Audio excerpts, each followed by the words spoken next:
Hi guys, in today's video I'm going to show you how you can fix Gcash account is already linked with another phone.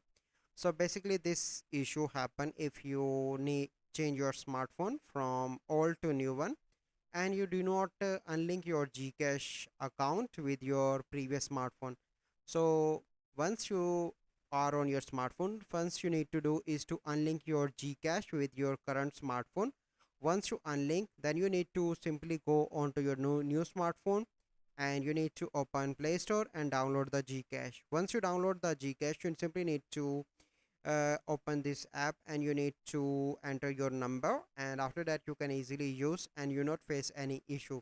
But make sure that you unlink before changing your smartphone to the app. So this is the process. I hope you find this video helpful. If you find this video helpful, must like this video, subscribe to our YouTube channel for future videos. We'll see you in the next video. Thank you. Have a good day.